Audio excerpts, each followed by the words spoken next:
The wall that every solo operator eventually hits is not motivation. It is not talent either. It is simply the number of hours in a day. When you run a small business on your own, the real work, the thinking and the building and the deciding keeps getting buried under a pile of tiny repetitive tasks. Answering the same emails, moving files around, formatting things, chasing small details. None of it is hard, but all of it is slow, and together it quietly eats the time the important work actually needs. For a long time I tried to push through it by just working longer hours, and that never lasted. I kept telling myself I would systematize it all later, once things finally calmed down. But things never calm down, and that is the whole point. The thing that finally moved the needle was hiring my first virtual assistant, a remote worker I found through a site called OnlineJobs.ph. So in this video, I am going to walk you through my exact process, start to finish, the honest version, so you can do it too. Why I hire from the Philippines. The honest answer is that it is simply one of the best places in the world to hire remote help. There is a huge pool of skilled people there who already work online for a living. English is widely spoken, and not just spoken, but written clearly and professionally, which matters a lot when almost all of your work happens over chat and email. And there is a deep remote work culture, so you are not teaching someone how to work from home for the very first time. Many of them have done it for years, for clients all over the world, and they are genuinely good at it. But I want to be careful and honest about the money, because this is where people get it wrong. The goal here is not cheap labor. I really want to be clear about that. The goal is a fair wage, a wage that is genuinely good where they live, and that also makes sense for a small business like mine. Those two things are not in conflict. When you pay a rate that is strong in their local economy, and it still fits your budget, that is a real win-win, and it is the whole reason this works over the long term. If your plan is to pay someone as little as you can get away with, this is the wrong video, and honestly the wrong way to run anything. Why I use OnlineJobs.ph. There are a lot of places to hire remote workers, so here is why I land on this one. OnlineJobs.ph is a job board. That is the key thing to understand about it. It is not an agency, and it is not a middleman.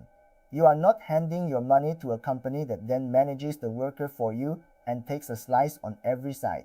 You post a job, or you search through profiles directly, you talk to people directly, you hire them directly, and you pay them directly. The platform introduces you, and then it gets out of the way. That direct part matters more than it sounds. On a lot of the big freelance platforms, the company sits permanently between you and the worker, and it takes a cut of their wage on every single payment, sometimes a large one, for as long as you work together. That money comes straight out of what the worker actually earns. With a job board, there is no permanent cut like that. More of the money you spend reaches the actual person doing the work, which is exactly how I want it to be. I would rather the value go to them than to a platform sitting in the middle taking a slice forever. How the pricing actually works. Let me be accurate about the cost, because I will never tell you a paid tool is free. Browsing profiles and posting a job is free for you as an employer, but to actually message workers and start a conversation, you need a paid employer plan. At the time I am recording this, that runs about $70 a month. That number can change, so check it yourself, but that is the ballpark. Yes, it costs real money, and no, there is no way around that part if you want to reach people through the site. Here is the trick though. You do not pay that forever. I subscribe for a single month, and inside that 1 month I do all of my messaging, all of my interviews, and I make my hire, then I cancel. Once someone is hired, everything is direct between me and them, so there is no reason to keep paying the monthly fee. So the real cost of finding a great assistant this way is roughly 1 month of that plan, not a subscription you carry forever. Treat it like a short-term hiring tool. Use it hard for a few weeks, then turn it off. Writing a job post that works, okay? You have an account. This is where a lot of people quietly fail before they even start. Do not write looking for a rockstar assistant to join our amazing team. That tells a good person absolutely nothing. Instead, be specific. List the real tasks in plain language, the actual things they will do day to day. Name the tools they will use, say the hours, and whether this is full-time or part-time, and state the pay range right there in the post. Hiding the pay just wastes everyone's time. A person who cannot tell what they would actually be doing all day will either skip your post or apply for all the wrong reasons. The more specific you are, the better the people you attract. There are two more things I always do. First, describe who you are and what it is like to work with you, because good people are choosing you just as much as you are choosing them. A warm, honest, human job post stands out in a sea of copy-pasted corporate ones. Second, hide one small instruction near the end of the post, a code word to include or a tiny question to answer in their reply. It feels a little sneaky, but it is the single best filter I have. It instantly tells me who actually read the whole thing and who is just blasting the same reply at every listing. Filtering the applications. When the replies come in, and you will get a lot of them, the real work starts. My first pass is that hidden instruction. If they included the code word or answered the little question, they read the post and they follow directions. If they did not, I move on, no matter how good the rest of it looks. It sounds harsh, but attention to detail is most of this job, and that little instruction is the cleanest test of it there is. After that, I read for a real human being. I am looking for a message that was clearly written to me about this job, not a generic template pasted in for the 100th time. Then I actually look at the profile, their work history, how long they have done this, the kind of clients they have worked with. I check for the identity verification badge, which tells me the site has confirmed who they are. And if the work calls for it, I look at samples of things they have made before. It does not take long once you know what you are scanning for. The paid test task. If someone makes it past that, I give them a small test task. I never skip this step, and I want to say two things about it very clearly. The first is that I always pay for it. Always. Asking someone to do real work for free, even a little bit of it, is a red flag coming from you, the employer, and the good workers know it. So I pay for their time every single time, even for a tiny task. It is a small cost and it sets the tone for the entire relationship. The second thing is that the task should be small, maybe 30 to 60 minutes of work, and it should mirror the real job as closely as you can make it. If I am hiring someone to organize data, I give them a small, real slice of data to organize.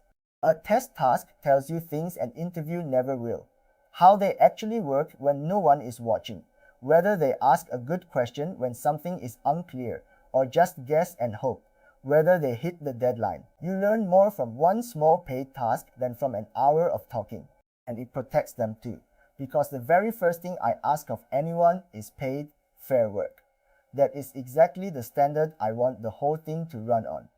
The quick interview, for the people who do the task well, I set up a short interview. And I do mean short, 15 to 20 minutes, on a call or even just a chat. I am not trying to grill anyone. I mostly want to confirm a few simple things, that the hours genuinely fit their life, and not just that they said yes to land the job. That their internet and their setup can actually handle the work, and I want to walk them through what the first month would really look like, so there are no surprises later on. Mostly though, I am feeling for two things that are hard to fake: ease and honesty. Is this someone I can talk to plainly, who will tell me when something will not work instead of just nodding along? Because we are going to be working together for a long time if this goes well, and that day-to-day back and forth has to feel easy. Skills I can teach.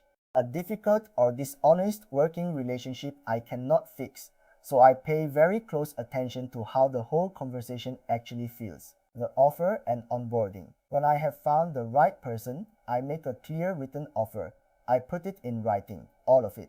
The role, the hours, the pay, exactly how and when they will be paid, and the short probation period so we both have an easy way out if it turns out not to be a fit. No vague promises, no hand-waving. Everyone knows exactly what was agreed.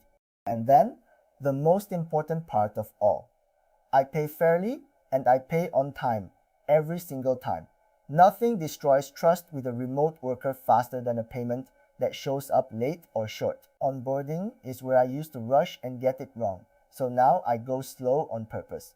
I start them with just 1 or 2 tasks, not the whole job at once. I record short screen recordings of me doing each task so they can watch exactly how I want it done. And we build simple written guides together, step by step, that they are free to improve as they learn the work better than I know it myself. The first week is slow and light on purpose. I would much rather spend a week building a solid foundation than spend 3 months cleaning up the mess that rushing always creates. Going slow at the start is not really a cost. It is the cheapest insurance you will ever buy, because the habits you set in that first week are the ones you live with for months. What I wish I knew. So let me give you the things I wish someone had told me at the very start. Hire slow. It is far more painful to let the wrong person go than it is to wait a couple of extra weeks for the right one. Give real feedback, clearly and kindly, and give it early. And here is the big one. Almost every problem in the first month comes from unclear instructions, which means it is on me, not on them. When I catch myself getting frustrated, the honest fix is usually to write a better guide. Treat them like a teammate, not a task rabbit. A person who feels respected and trusted will bring you their own ideas and quietly make your whole operation better. A person who feels like a disposable pair of hands will do the bare minimum and then leave. And do not hire someone to fix a mess you have not defined yet. If you cannot clearly describe the job, that is your own work to do first before you ever bring another person in. The thread through all of this is simple. There is a real person on the other end building their life around this work, and taking that seriously is quietly the entire reason any of it works at all. So that is the process. So that is the whole thing, start to finish. Hire from a place with real remote talent and pay a genuinely fair wage. Use a job board so more of the money reaches the worker. Subscribe for 1 month, write a specific and honest job post with a hidden filter, and read the replies for the people who follow directions. Then a small paid test task, a short honest interview, a clear written offer, and slow patient onboarding. That is the entire process. None of it is complicated. It just asks you to treat the whole thing and the person with a little bit of care. If you want to try it yourself, the link to OnlineJobs.ph is down in the description. And I will be straight with you. That is an affiliate link, so if you sign up through it, it supports this channel at no extra cost to you. You are never obligated to use it. If this kind of honest, hands-on breakdown is useful to you, then subscribe and follow along, because there is a lot more of it coming. Thanks for watching, and I will see you in the next one.